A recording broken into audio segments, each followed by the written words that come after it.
सिद्धेभ्यः ॐ नमः सिद्धेभ्यः ॐ नमः सिद्धेभ्यः। मंगलम भगवान् वीरो मंगलम गौतमो गणी मंगलम कुंदकुंदाद्यो जैन धर्मोस्तु मंगलम सर्वमंगल मांगल्यम सर्वकल्याणकारिकं विधानं सर्वधर्माणां जैनं जयतु प्रणिपत्तवर्धमानं विष्णोत्तरत्नमालिकां वक्षे नागनरामरवन्द्यं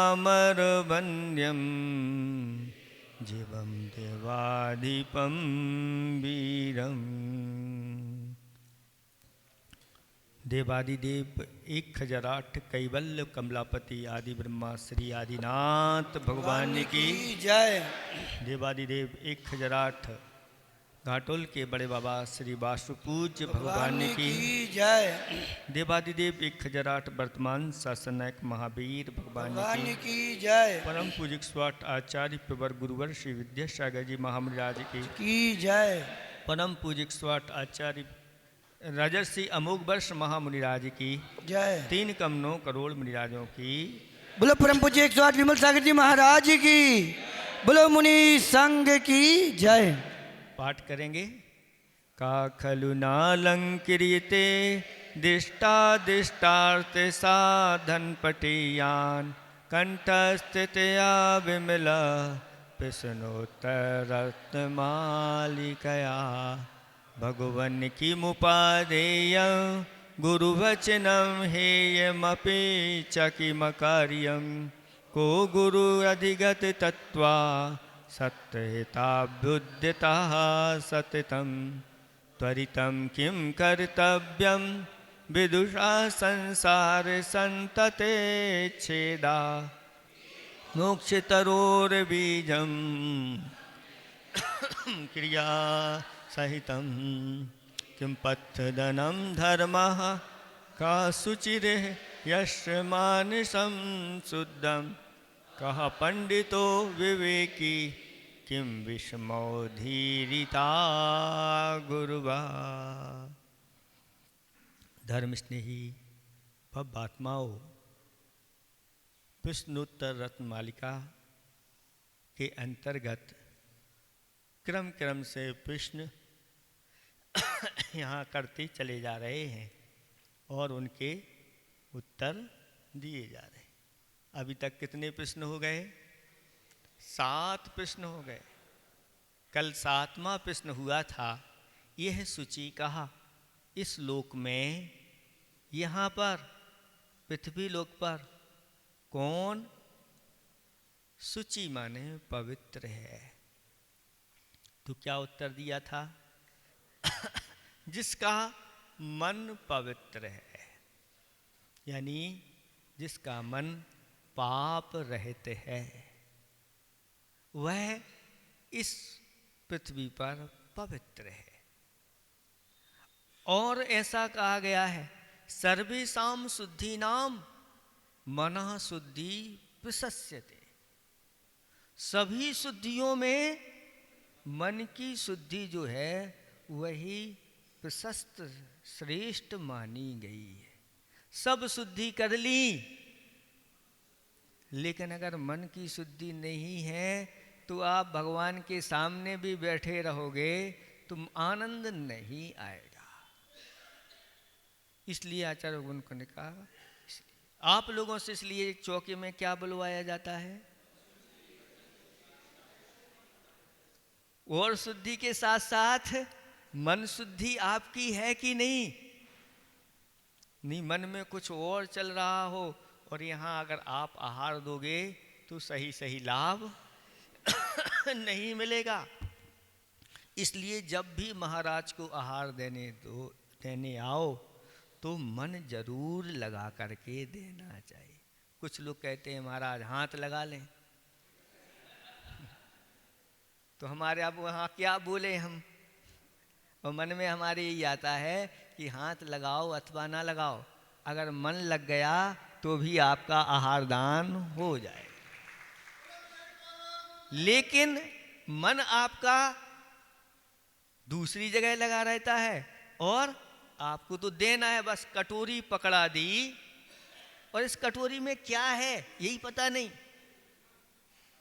क्या देना है ये भी पता नहीं, बस चम्मच भरी और दे दिया। और दे करके मन कहाँ, मन लगा है कि दूसरे महाराज के पास जाना है। यहाँ आपने शुद्धि बोल दी है और दे रहे हैं, ये चम्मच देते हुए मन कहाँ लगा है, दूसरे महाराज को देना है।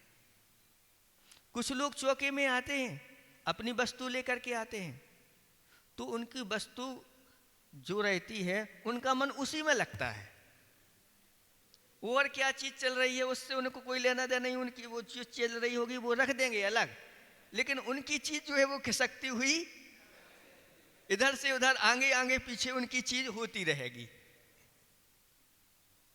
तो हमारा ये कहना है कि मन लगा करके अगर हम करते, मन की शुद्धि बहुत महत्वपूर्ण है। और मन की शुद्धि अगर है, थोड़ी बहुत अन्य अशुद्धियां भी हैं तो भी वहाँ पर उसका प्रभाव नहीं, लेकिन मन अगर बिगड़ गया, मन की अशुद्धि हो गई तो सब बिगड़ गया। इसलिए कहते हैं भोजन के समय अच्छी तरह से मन प्रशस्त होना चाहिए, तो वह भोजन अमृत का कार्य करता है। और अगर मन गड़बड़ है इधर उधर की, एक श्लोक आता है कि चिंतया नश्यते बुद्धि, चिंता जो होती है वह बुद्धि को नष्ट करे। चिंतया नश्यते ज्ञानम, ज्ञान को भी चिंता नष्ट करती। चिंतया नश्यते बलम, चिंता बल को नष्ट करती। व्याधिर्भवति चिंतया, जो व्याधि होती हैं बहुत सी व्याधि चिंता से भी होती है, और अगर चिंता दूर हो गई तो ये तीन हैं चीजें, और तीन में से अगर एक आ जाती है तो दो चली जाती है। क्या तीन चीजें हैं तीन में अगर एक आ गई तो दो चली जाती, क्षुधा, निद्रा और चिंता।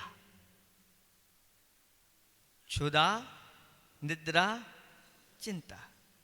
जब चिंता कोई घेर जाती है तो क्षुधा, भूख अच्छे से नहीं लगती, इच्छा नहीं होती खाने की, और चिंता हो जाती है तो नींद भी, अरे आज नींद क्यों नहीं आ रही है, क्यों नहीं, कोई ना कोई चिंता बैठ गई। और जब क्षुधा लगती है, अच्छी भूख लगी है, तो उस समय निद्रा आती है, हैं? महाराज ऐसे जागृत होकर के भोजन होता है आनंद के साथ, निद्रा भाग जाती है, और उस समय कोई चिंता नहीं, अभी तो बहुत अच्छा माल बना है, अभी कोई चर्चा नहीं, मोबाइल को भी बंद रखो, अभी कोई किसी बात में बात होगी, अभी तो अच्छे से कर लो। तो ये चिंता और अगर निद्रा आ गई तो, अगर निद्रा आ गई तो फिर दो चली जाएंगी। कौन सी चली जाएंगी? क्षुधा और चिंता। सो गए तो अब ना तो कोई भूख से मतलब है ना कोई चिंता से मतलब है। इसलिए अपने मन को पवित्र रखना है तो सभी शुद्धियों में मन की शुद्धि है। इसलिए मन शुद्धि, फिर सबसे पहले मन की शुद्धि है कि नहीं, फिर दूसरे नंबर की शुद्धि वचन शुद्धि। वचन की शुद्धि का अर्थ क्या होता है? अब वचनों के माध्यम से इस प्रकार के वचन ऐसे चौके में नहीं बोलना जिसके माध्यम से किसी को ठेस पहुंच जाए, किसी को कष्ट पहुंच जाए, ऐसे वचनों का प्रयोग नहीं।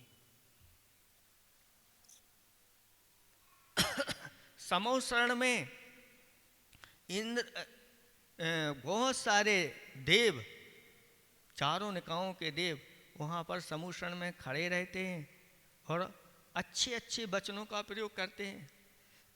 आपके स्वागत में आइए आइए, आपका समूषण में स्वागत है, आप प्रवेश करिए। ऐसे ही चौके में भी किसी को हटो हटो इस प्रकार से नहीं, अच्छे से विनय के साथ आप बैठिए, आपको मिलेगा। जैसे आप दुकान में है ना, ग्राहक आता है, हाँ हाँ आइए आइए, हाँ बैठे, मिलेगा मिलेगा, आप बैठो बैठो, हाँ इनको लाओ दूध पानी लाओ। ग्राहक को तो दूध पानी पिलाते हो, क्योंकि बहुत सारे ग्राहक हैं, अगर ये नहीं बैठाएंगे नहीं तो ये निकल जाएगा। इसलिए कई लोग हैं ना दूध पानी पिलाते हैं, रस पिलाते हैं। ऐसे ही ये बहुत उत्कृष्ट व्यक्ति है, इसके अच्छे भाव हैं। यहाँ ये आया है, चौके में आया है, पुण्यात्मा है, तो इस प्रकार के हाँ अभी मिलेगा, आपको देने को मिलेगा। आप वहीं अच्छे से बैठिए, थोड़ा सा हवा में बैठिए, आप भी हवा लीजिए और महाराज को भी हवा आने दीजिए। तो इस प्रकार से करते हैं तो ये वचनों की शुद्धि। हाँ आपको भी, आपका है आप लीजिए। आप भी चौके में जाइए तो पूछिए क्या हम ये आपकी वस्तु दे सकते हैं। आप जैसे ही चौके में पहुंचते हैं और ऐसा लगता है कि जैसे चौका आप ही का हो गया, चौके वालों को तो एक तरफ कर देते हैं और अपन अपनी वस्तु उठाई और ली और दे दी। आपका कोई अधिकार नहीं, आपने पूछा भी नहीं, तो कम से कम पूछ तो लेते। तो वो चौकी वाला भी कहता हाँ भैया आपकी है, आप ही आगे आकर दो। ये इस प्रकार की वचन शुद्धि चौके में होनी चाहिए। इसके बाद फिर काय शुद्धि है।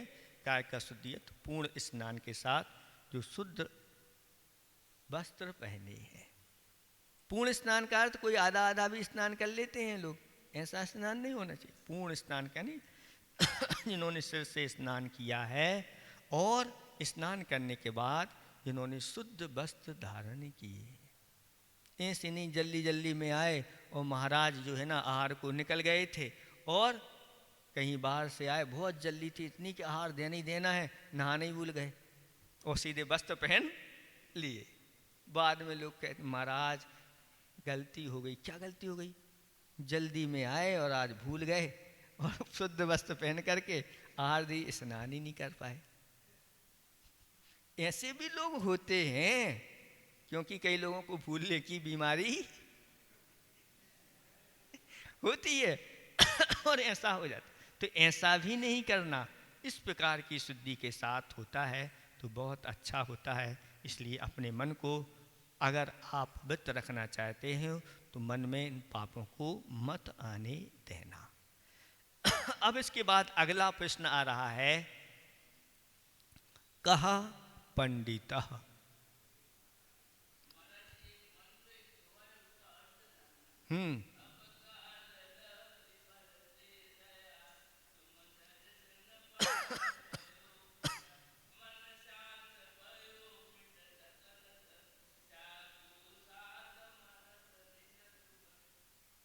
इसका अर्थ है कोई भक्त है, भव्य जीव है, भगवान के पास पहुंच गया है और आनंदित हो रहा है कि भगवान अब मेरा ऐसा समय आ गया है, उस समय के निमित्त से मुझे आपका, नहीं तो मैं संसार में भटक रहा था और अब मेरे अंदर आपके प्रति अगाध श्रद्धा प्रकट हो गई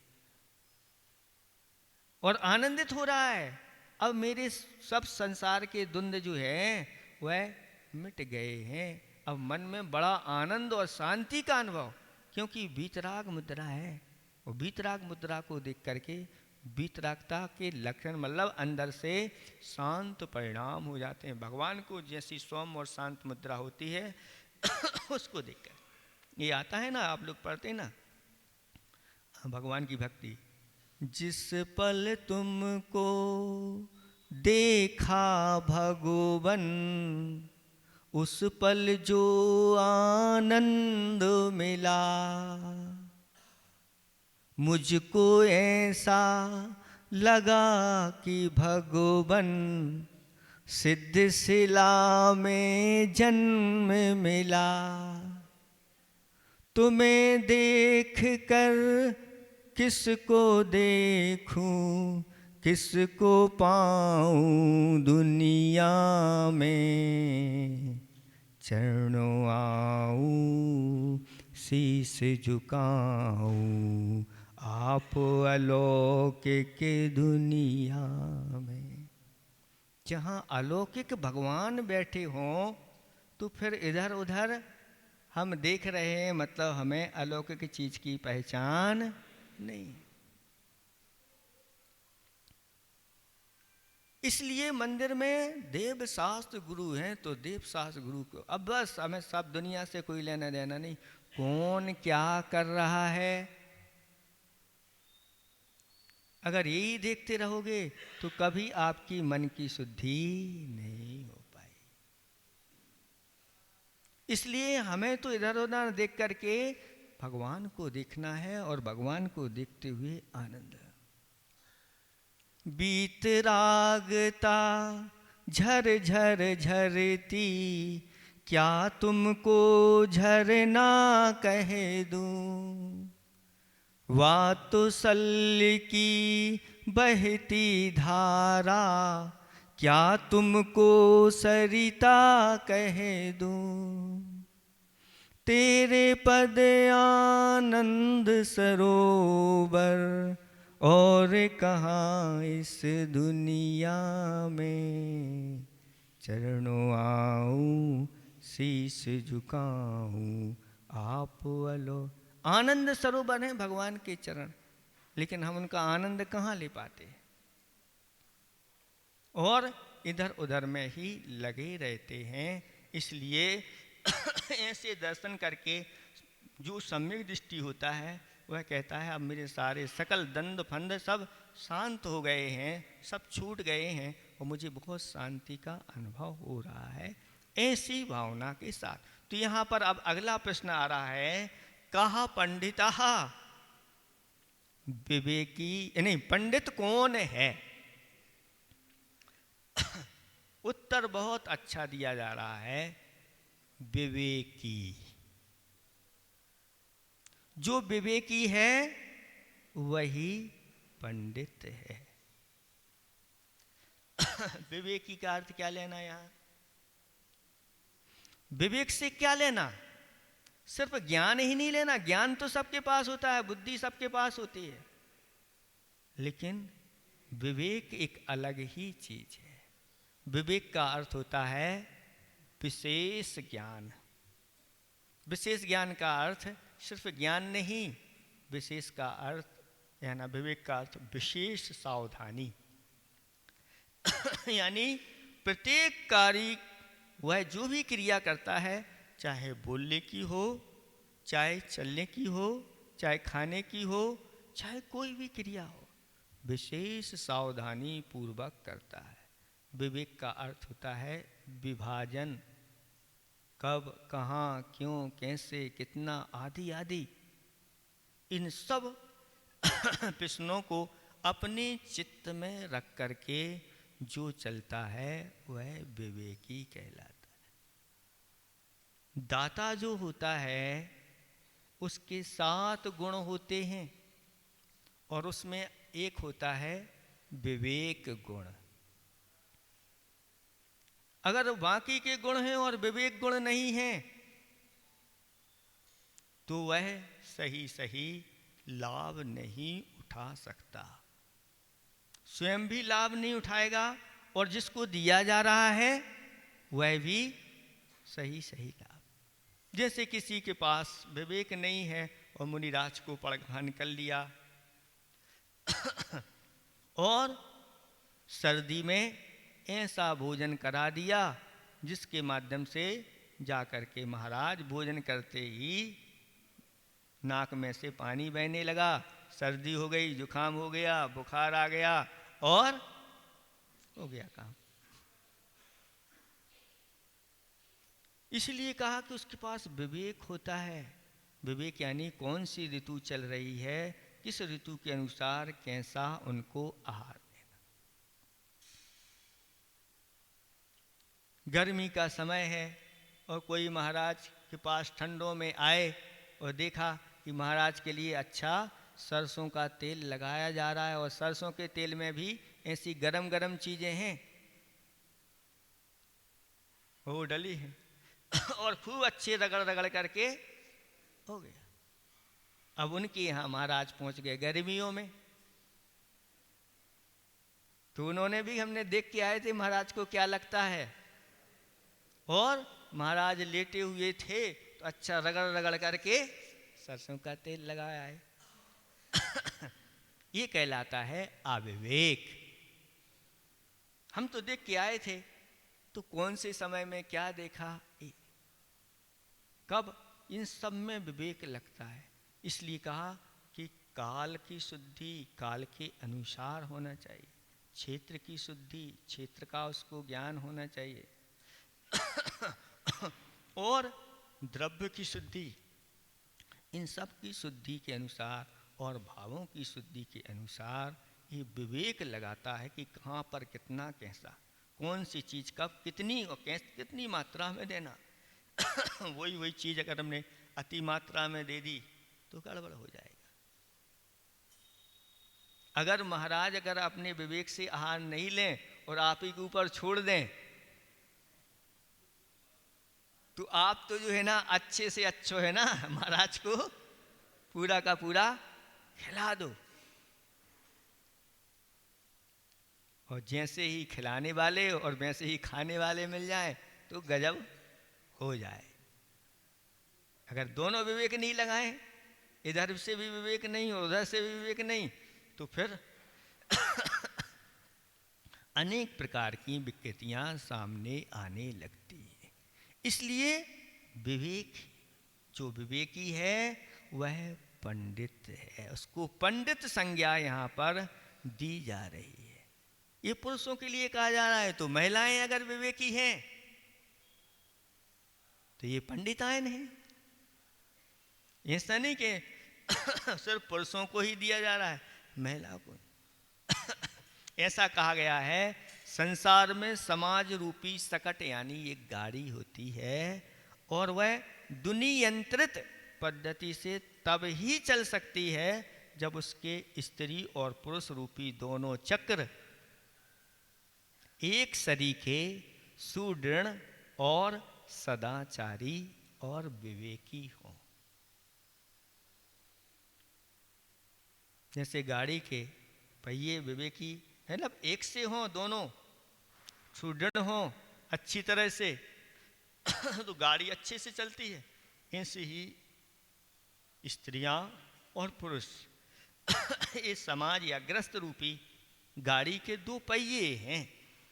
इनका अगर संतुलित बना हुआ है, ये व्यवस्थित हैं, ये विवेकी हैं, तो बहुत अच्छी गृहस्थी की गाड़ी, कहते गृहस्थी की गाड़ी कैसी चल रही है, बहुत अच्छी है। तो दोनों सुयोग्य हैं, ये भी सुयोग्य हैं और ये भी सुयोग्य हैं। जैसे पुरुष का विद्वान होना आवश्यक है, उसी प्रकार उससे भी अधिक स्त्री का विदुषी होना आवश्यक है।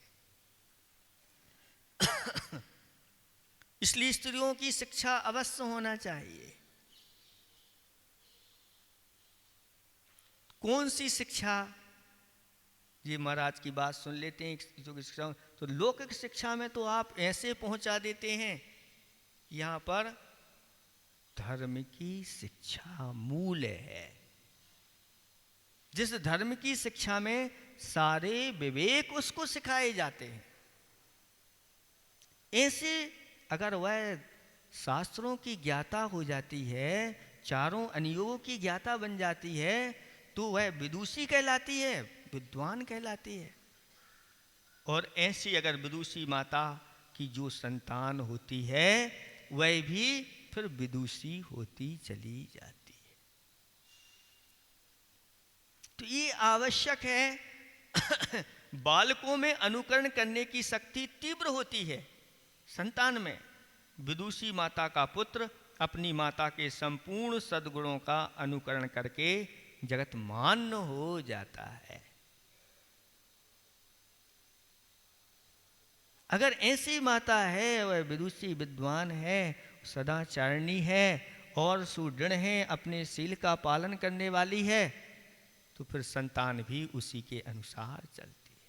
फिर उसकी संतान कुल भूषण बनती है, समाज भूषण बनती है, देश भूषण बनती है और धर्म भूषण भी बनती। आभूषण लग जाते हैं, नहीं तो दूषण उत्पन्न होने लग जाते। ग्रह वही है जिसमें सदाचारिणी और विदुषी गृहिणी हो। काठ मिट्टी के ढेर को, ये मकान को ग्रह नहीं कहते। घर तो वही है जिसमें ऐसी स्त्रियां निवास कर। स्त्री की शोभा पतिव्रत से है और पतिव्रत की सच्ची पालना तब तक नहीं हो सकती जब तक कि वह सुशिक्षिता विद्यावती ना हो। सुशिक्षित होना, दोनों प्रकार की शिक्षा चाहिए, लौकिक शिक्षा भी चाहिए और धार्मिक शिक्षा भी चाहिए। अतएव पतिव्रत धर्म से सुशोभित होने के लिए स्त्री का विद्या पढ़ना मुख्य कर्तव्य है।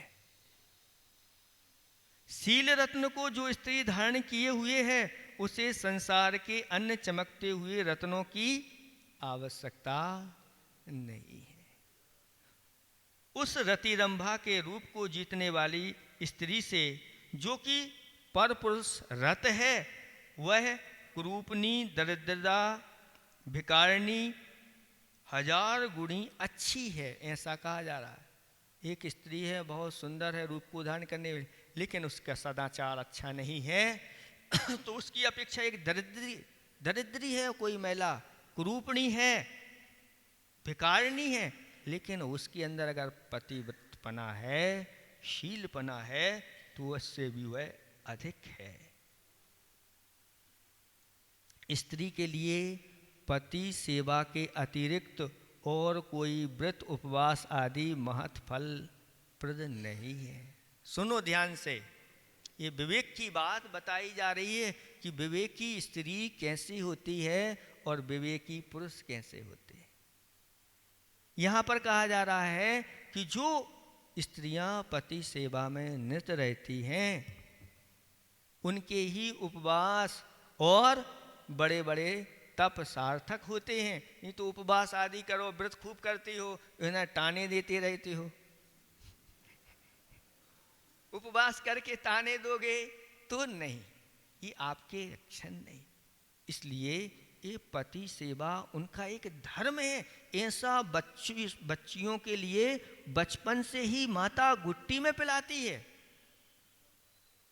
जब ऐसी गुट्टी में पिलाई जाती है तो ऐसी सती, सीता आदि आदि उनके नाम, चंदना और छेलना आदि आदि, ये सब के नाम आज प्रसिद्ध हैं। सदा जो स्त्री पतिव्रता है, उसके संपूर्ण व्रतों का पालन स्वयं हो जाता है, परंतु जो दुराचारिणी हुआ करती हैं, वह नाना व्रत उपवास करती हुई भी दुर्गति की पात्र हो जाती हैं। इसलिए ऐसी जो खोटी स्त्रियां होती हैं उनके लिए हमेशा सूतक पातक लगा रहता है। जो अपने शील व्रत का पालन नहीं करते, उनका हमेशा के लिए सूतक पातक तो कभी कभी आता है, लेकिन उनका हमेशा लगा। सदाचारिणी स्त्रियां स्वतंत्रता का तिरस्कार करती हैं। देखो कितनी अच्छी बात आ रही है। सदाचारिणी स्त्रियां स्वतंत्रता का तिरस्कार करती हैं, मतलब जो सदाचारी स्त्रियां होती हैं वह स्वतंत्र रहना नहीं चाहती। आज लेकिन स्वतंत्रता दिवस मना रहे हैं। वे बालापन में पिता के, युवावस्था में पति के, और वृद्धावस्था में पुत्रों के अधीन रहती है। वह पारतंत्र स्त्रियों की शील रक्षा का अजेय किला है। मतलब अगर स्त्रियां पारतंत्र रहेंगी तो उनकी शील की सुरक्षा रहेगी। ये कवच है उनका, पारतंत्रता। लेकिन लोग आज चाहते हैं हमें स्वतंत्र हो, और सबको आज स्वतंत्र छोड़ा जा रहा है। तो कहते हैं अब जिनको भी तुम स्वतंत्र छोड़ दोगे, अब शील की रक्षा उनकी नहीं हो पाए। और यही तो चाहते हैं कि ऐसा ही हो, ये पूरा का पूरा भारत गारत बन जाए। स्त्रियों को इस प्रकार से आगे बढ़ा दो कि बस वो अपने सदाचार में स्थित नहीं रह पाएंगी, और बस हो गया काम। अपना अपना स्वार्थ। सभी लोग आज से पहले 25-50 वर्ष पूर्व की स्थिति देख लो, और आज देख लो स्थिति कैसी है। सब बाहर बाहर बाहर बाहर बाहर। ये घर में रहना आपका। महाराज बच्चे लोग बाहर जाकर के पढ़ाई कर सकते हैं, बच्चे लोग नौकरी कर रहे हैं लड़के लोग कर रहे हैं, तो बच्चियां क्यों नहीं? प्रश्न उठता है। तो देख लो इतिहास उठा करके कि कोई जो महिला है व्यापार करने के लिए कहीं विदेश गई हो। इतने पुराण लिखे हुए हैं।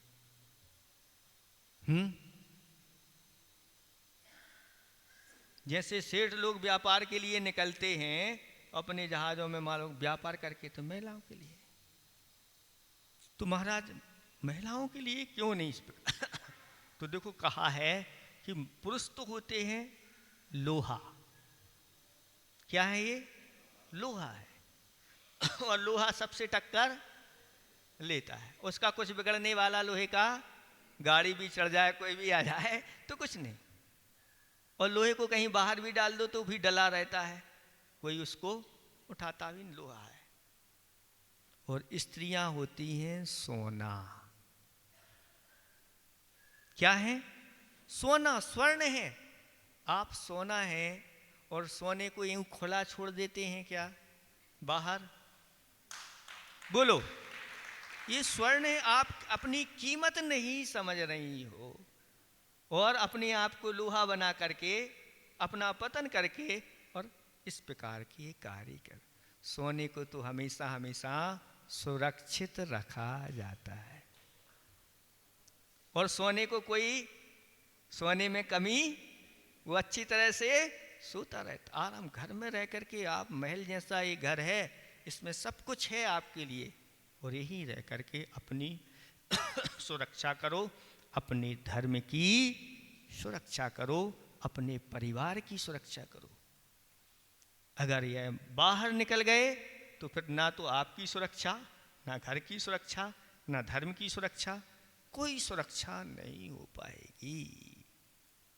और वही हो रहा है, सब देखने में आ रहा है। जगजीवन एक खुली किताब, सो क्या पढ़ना, क्या कहना, क्या ये सब चीज़ें लिखी हुई हैं। वह पारतंत्र अगर है तो समझ लेना कि यह उसके लिए उसका शील का ये रक्षा कवच है।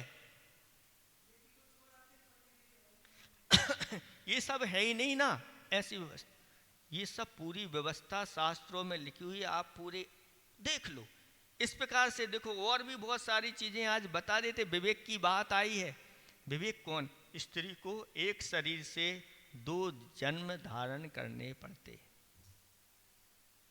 जिस दिन पति के घर में प्रवेश होता है, स्त्री के द्वितीय जन्म का वही पहला दिन है। ये द्वितीय जन्म है, और द्वितीय जन्म का पहला दिन है। पहले जन्म की शिक्षा दूसरे जन्म में उसे सुखी और यशस्वी बनाती है। अगर पहले जन्म में, यानी उस कुल में उसने अगर व्यवस्थित शिक्षा ली है, सब शिक्षाएं सही प्रकार की, तो यहाँ दूसरे कुल को भी, इसलिए आचार्य श्री कहते हैं उभय कुल वर्धिनी। उभय कुल वर्धनी यानी अपने माता पिता के कुल को भी वर्धन करती है, सुशोभित करती है, यश बढ़ाती है, और दूसरे कुल में पहुंच जाती है तो उस कुल को भी सुशोभित।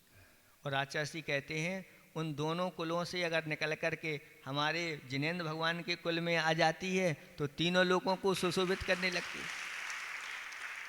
अगर वह आरिका और ब्रह्मचारी व्रत आदि धारण कर लेती है तो सभी के द्वारा वह लोग देखते रहते हैं।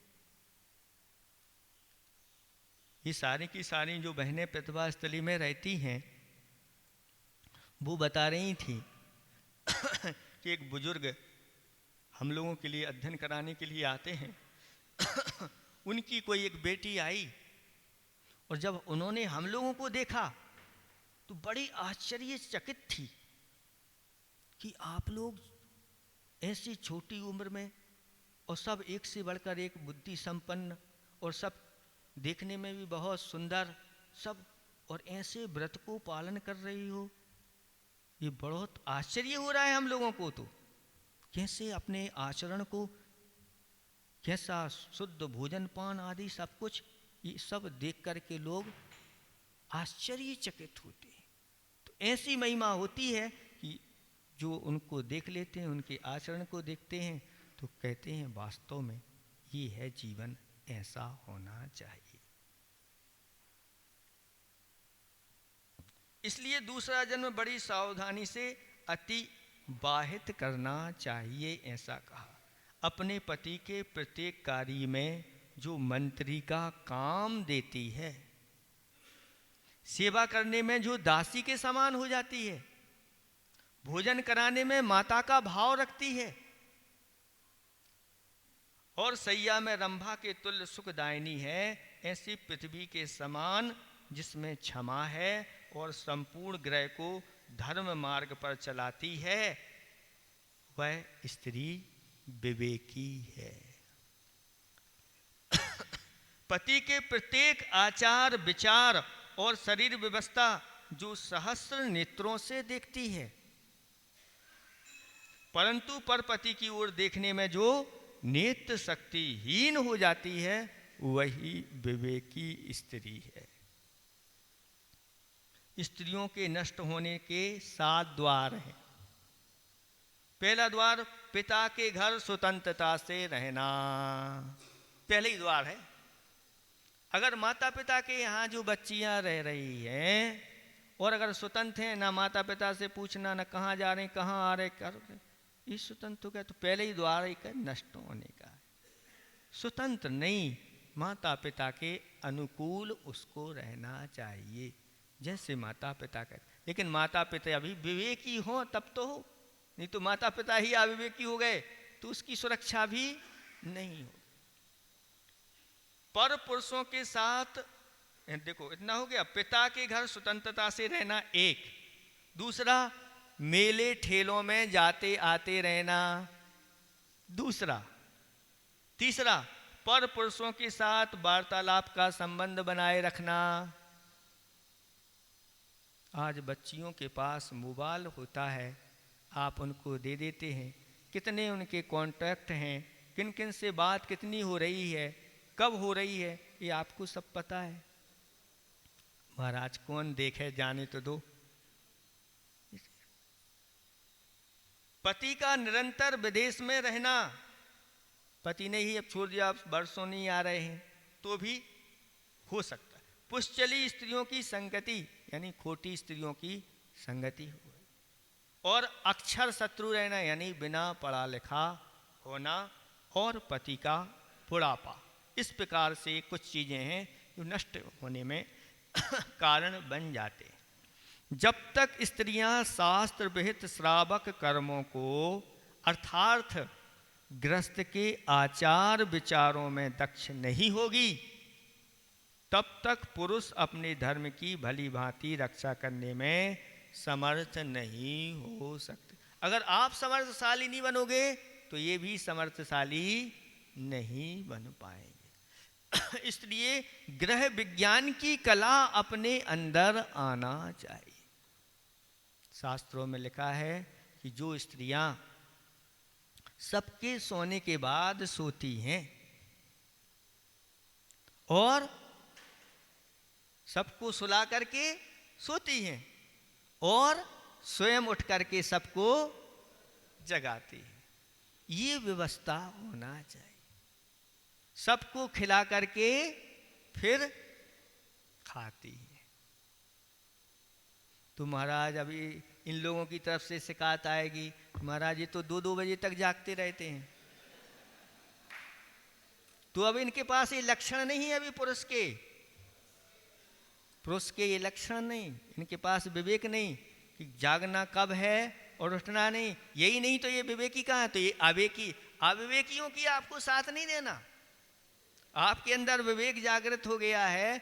महाराज आपने कहा था, क्या कहा था कि जब ये भोजन कर लें फिर आप करना, तो ये तो रात में 8 बजे करते हैं, तो हम भी 8 के बाद करेंगे। नहीं, अपना विवेक जागृत रखना। नहीं तो महाराज की कुछ लगा लो, ऐसे नहीं लगाना।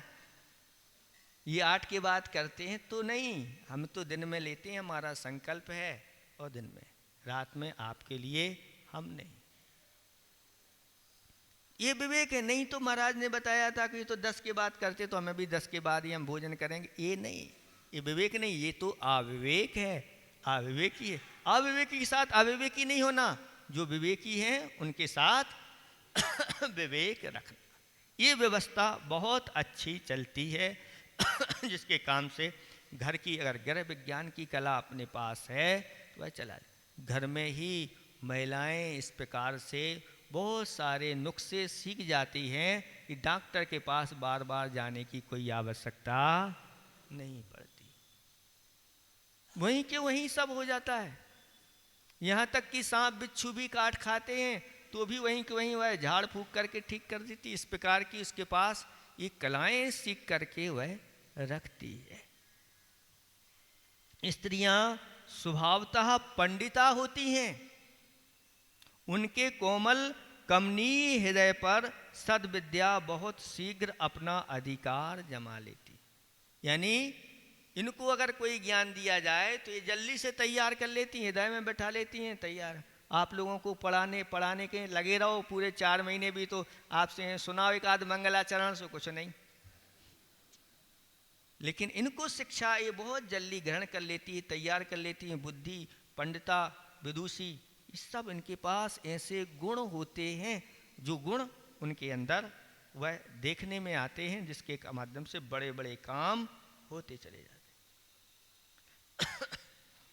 स्त्रियों को धर्म शिक्षा देना गृहस्थ धर्म का जीवन है।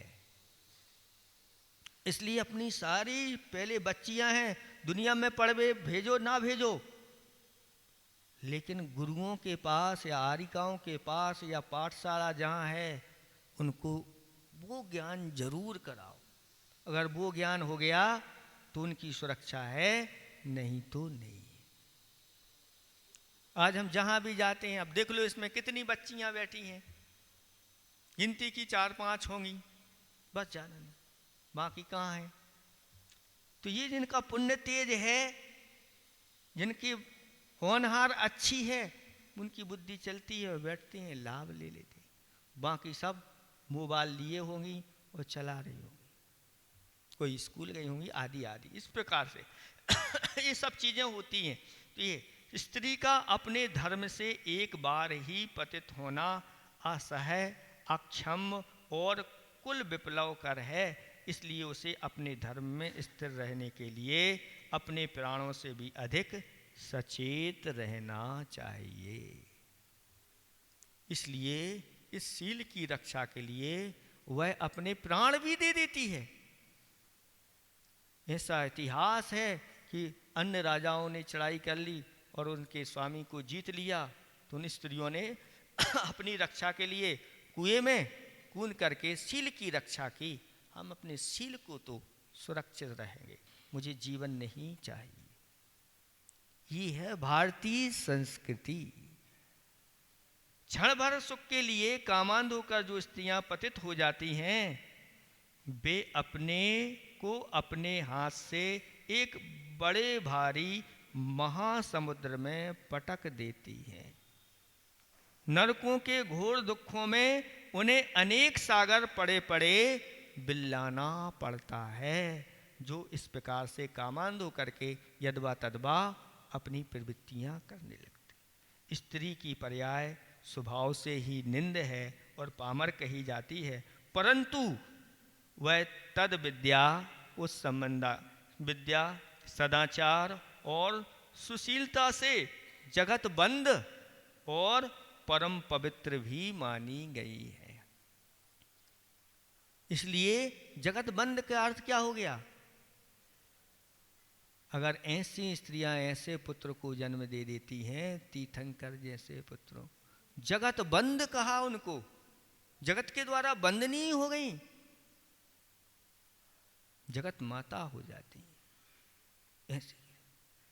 ऐसे कोई महान जो संत निकल जाते हैं, आचार्य भगवंत जैसे, ऐसे किसी संत को जन्म देने वाली माँ सामान्य माँ नहीं कहलाती, वह विशेष सबके लिए बंदनी हो जाती। तो ऐसे गुण जिनके अंदर आ जाते हैं वो बंदनी यानी प्रशंसनीय, सम्माननीय और साथ साथ में परम पवित्र भी उनको माना गया है। पुराण प्रसिद्ध स्त्रियों का लोग आज भी आदर दृष्टि से नामोच्चारण करते हैं। इसलिए स्त्रियों को लौकिक शिक्षा के साथ साथ अपनी मर्यादा में रह करके उतनी ही शिक्षा जिसके माध्यम से हमारी मर्यादा बनी रहे, हमारी रक्षा हो, और ऐसे स्थानों पर जाके नहीं रहना। क्या जैसे ये कहा गया है कि अब बालो बच्चियाँ हैं और बच्चियाँ किसके साथ कहाँ पर कैसे रहे, ये भी वहाँ देखना उनके साथ। अगर साधर्मी नहीं है तो विधर्मी है तो फिर तो और ही गड़बड़ हो जाता है। ये सारा विवेक माता पिता को जागृत करना चाहिए अपने अंदर। अगर माता पिता के अंदर ये विवेक जागृत है तो उनकी संतान के अंदर ही इस प्रकार माँ दोनों लोगों की हितेच्छुक एवं न्याय उपार्जित धन के साथ गुणी यशस्वी सच्चरित्र अपने संतान को देखना चाहती है, दुर्जनों की संगति से बचाती है और सत्पुरुष आदियों के साथ रहना स्वीकार करती है। ये है व्यवस्था। तो पुरुषों के लिए भी कहा गया है। देखो, जब श्रीपाल विदेश धन कमाने के लिए जा रहे थे, तब उनकी माँ श्रीपाल की माँ और मैना ने भी उनको इस प्रकार के कुछ वचन कहे थे कि हे पुत्र, तुम गुणज्ञ हो। देखो, श्रीपाल ऐसा सामान्य नहीं थे, बहुत गुणज्ञ थे, गुणवान थे। गुणज्ञ हो, तुम नीतिवान हो, धर्मज्ञ हो, श्रेष्ठ सूरवीर हो, सदा जिन शासन के भक्त हो। इतने गुण तो उसके अंदर पहले ही से विद्यमान थे, लेकिन उसको भी शिक्षा दे रही है माँ। माँ कहती है, पुत्र तुम परदेश में अपना एवं अपने कुल, वंश, जाति एवं धर्म की मर्यादा का उल्लंघन नहीं हो, इसका ध्यान रखना। तो गुणज्ञ होते हुए, नीतिवान होता, धर्मज्ञ, सब कुछ होते हुए भी इस प्रकार का दिया। क्या कहा? संपूर्ण कार्यों में जब जाने लगा तो कहा कि संपूर्ण कार्यों में सिद्धि प्रदाता परमेष्टि, पंच परमेष्टि का ध्यान सतत करते रहना। सदा पूजा, भक्ति, आराधना, जप तप आदि करते रहना। ऐसा नहीं कि अब विदेश जा रहे हो तो वहाँ कुछ नहीं करना, इनको नहीं भूलना, इनको नहीं छोड़ना। हे पुत्र, तुम नित्य जिन दर्शन अवश्य करते रहना। बाहर भेजते समय अगर जहाँ जिन दर्शन नहीं मिल रहे हैं तो ऐसे स्थान पर नहीं जाना। लेकिन आप अपने पुत्र पुत्रियों को भर्ती करा देते हैं ऐसे स्कूलों में जिन्हें वर्षों तक जिन दर्शन नहीं मिल पाते। क्यों? क्योंकि आपको पढ़ाना है। तो ऐसे क्या पढ़ाना है आपको कि इसके क्या हो जाएगा, क्या हो। ऐसे भी तो स्थान है जहाँ ये सब अनुकूलता है, ऐसे स्थान पर भी हो सकते, लेकिन नहीं। वीतराग सर्वज्ञ हितोपदेशी प्रभु के दर्शन से परम शांति की प्राप्ति होती है। दुख दारिद्र्य एवं समस्त उपद्रव पूर्णतया नष्ट हो जाते हैं। हे पुत्र, तुम्हें अपने शील, संयम, धर्म रक्षण में सावधान रखना है। बच्चों को अगर आप बेचते हो, चाहे बच्चे लड़के भी क्यों ना हो, उनको इस प्रकार की शिक्षा देते हुए सुरक्षा। व्यसनी, दुर्जनी, चापलूस, निर्दयी, धर्म कर्म विहीन और जो चारित्र से भ्रष्ट ऐसे लोग हैं, और ऐसे लोगों से तुम्हें दूर रहना है। तब जाकर के अपनी सुरक्षा होती है। और इन्हीं के बीच में आकर आपने अपनी संतान को पहुंचा दिया तो संतान क्या बन के आएगी। आप समझ लो क्या हो रहा है दुनिया में, कहाँ है इस प्रकार का विवेक है कि नहीं। इस विवेक को जागृत करो। किसी ने कहा है हासिल करो विद्या, हासिल करो विद्या, बुद्धि विवेक को तेज करो। बुद्धि विवेक को तेज करो, बातें जो बुरी हैं उससे परहेज करो। हासिल करो विद्या बुद्धि विवेक को तेज करो, बातें जो बुरी हैं उससे परहेज करो। कौमी इज्जत है नेकियों से बंधु। अपने इस समाज की इज्जत किससे है? नेकियों से बंधु हो। नेकियों मतलब अच्छे कार्यों से समाज की, धर्म की और अपने नगर की इज्जत होती है। कौमी इज्जत है नेकियों से बंधुओं। इसमें क्या है कि नकले अंग्रेज करो।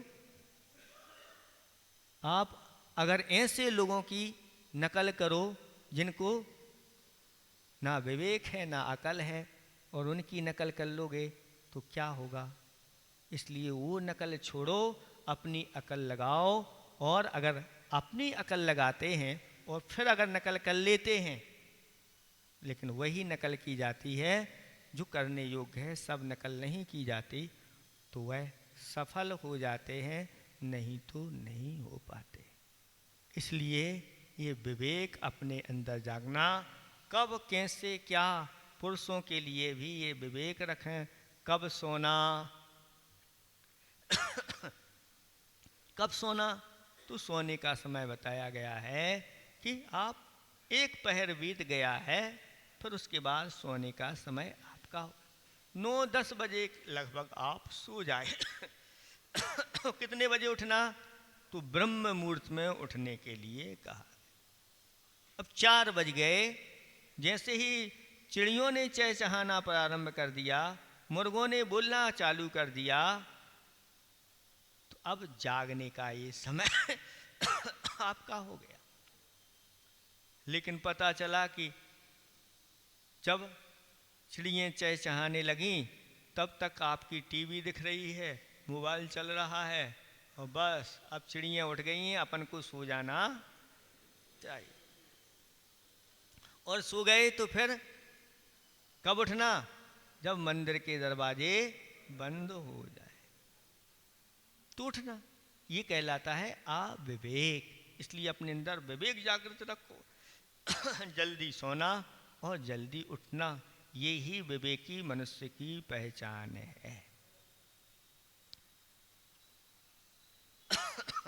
दिन भर की उसकी चर्या व्यवस्थित होना चाहिए। धर्म पुरुषार्थ पूर्वक उसको अर्थ पुरुषार्थ करना चाहिए। धर्म पुरुषार्थ पूर्वक यानी पहले अपने धार्मिक अनुष्ठानों को यहाँ पर मंदिर में आकर के कर लेना चाहिए, जिसका सुबह सुबह का समय ऐसे 3 लोक के नाथ प्रभु की भक्ति, पूजा, आराधना, स्वाध्याय, जप आदि में निकलता है, और फिर वह व्यापार के लिए निकलता है, तो भी उसके लिए कहा ऐसा वह पुरुष धन्य है जो सुबह सुबह अपना ये धर्म पुरुषार्थ करके फिर अर्थ पुरुषार्थ के लिए, अर्थ पुरुषार्थ भी वह उतना ही करता है जैसा कहा गया है कि दिन दिन में 8 घंटे ज़्यादा से ज़्यादा करेगा, तो बस इससे ज़्यादा नहीं। अगर मान लो 10-11 बजे निकल गया तो 5-6 बजे तक शाम को वापस आ जाएगा। सूर्य डूबने के पहले पहले अपने भोजन की व्यवस्था के पूर्व में वह आकर के आ जाता है। ये कहलाता है आपका विवेक है। दुकान भी करेगा तो दुकान में भी अब क्या दुकानदारी करना, उसमें भी विवेक लगाएगा कि मुझे उच्च कुल में मैंने जन्म लिया है, इसके करने योग्य कौन सा व्यापार है। कहीं मैंने अपने हाथ में निंद व्यापार तो नहीं लिया जिसके माध्यम से आय ज़्यादा हो जाए। तो विवेक लगाता है अगर निंद है तो नहीं, ये निंद नहीं, मुझे ऐसी कमाई नहीं चाहिए जिसमें लाखों भी आए तो भी हमारे लिए हो, जिससे हमारा अपयश फैले, हमारा परलोक बिगड़ जाए। क्योंकि जैसे व्यापार करते हैं आगे जाकर के संस्कार वैसे पड़ते हैं, फिर जाकर के वैसी हमारे लिए गतियाँ भी प्राप्त हो जाती हैं, वैसी योनियाँ भी प्राप्त हो जाती हैं। इसलिए इन सबको विवेक को जाकर कर यही विवेक कहलाता है। तो व्यापार में भी विवेक, सोने में भी विवेक, बोलने में भी विवेक और खाने में भी विवेक रखता है। इसके बारे में तो हम आपको बता ही चुके हैं। विवेक के बारे में बहुत सारी चीज़ें, कब खाना, कैसे खाना, कहाँ खाना, कितना खाना, क्यों खाना, ये सब अगर ये विवेक जागृत है तो आप पंडित की श्रेणी में आएंगे, नहीं तो पंडित का विपरीत क्या होता है आप स्वयं जाने। विलोम, आप लोगों की परीक्षा होती थी स्कूल में, इनके विलोम शब्द लिखना है, तो पाप का विलोम शब्द पुण्य। ऐसे ही पंडित का विलोम शब्द क्या, भरो। इसलिए समय आपका होने वाला है, इतना ही हम पर्याप्त समझते हैं। यहाँ पर कहा गया है अगर आपको मोक्ष प्राप्त करना है तो मोक्ष न आत्म ज्ञान बिन क्रिया ज्ञान बिन नाही। अगर मोक्ष प्राप्त करना है तो आत्मा का ज्ञान अवश्य चाहिए, लेकिन आत्मज्ञान के बाद क्रिया भी ज्ञान के बिना नहीं, तो सम्यक ज्ञान भी चाहिए। और ज्ञान विवेक बिना नहीं, ज्ञान है और अगर विवेक नहीं है तो वो ज्ञान कोई काम का नहीं रहता। और नहीं गुण विवेक के माय, ज्ञान विवेक बिना नहीं, गुण विवेक के माय। अगर गुण रहेंगे तो विवेक के अंदर ही रहेंगे, अगर विवेक नहीं तो गुण भी चले जाए। नहीं विवेक जिनमत बिना, ये विवेक अगर कहीं मिलेगा तो जिनमत के बिना नहीं मिलने वाला। जिनमत में, जिनमत जिन बिन माही, जिनमत जिन बिन, ये जिनमत बिना जिनके, जिनेंद्र भगवान के नहीं मिलने वाला। इसलिए मोक्ष मूल निर्मल महा जिनबर त्रिभुवन माई, जिनबर त्रिभुवन माई। अगर मोक्ष का कोई मूल है तो ये जिनेंद्र भगवान है। इनकी जो वाणी खिरी वो वाणी जिनवाणी के रूप में आप लोगों के सामने है, और उस जिनवाणी को आप आधार बना करके आप अपने गृहस्थ धर्म को, गृहस्थ जीवन को अच्छी तरह से चलाओ, दोनों मिल करके, और दोनों गुणवान बनो, विवेकमान बनो। आप धनवान तो खूब बन रहे हो, लेकिन धनवान के साथ साथ गुणवान और विवेकवान और बन जाओ, तो सोने पे सुहागा जैसी बात होगी। और आपको सब लोग पंडित कहेंगे, विद्वान कहेंगे, ज्ञानी कहेंगे, विवेकी कहेंगे, गुणी कहेंगे। यही इसलिए पंडित कौन है? जिसके अंदर विवेक जागृत हो गया। और भी बहुत सारे विवेक हैं, समय पर आपको बता देंगे और आगे की फिर यात्रा फिर करेंगे। आज इसको इतना ही रखो। बहुत ही सुंदर सा प्रवचन जो आज के समय में वर्तमान में हमको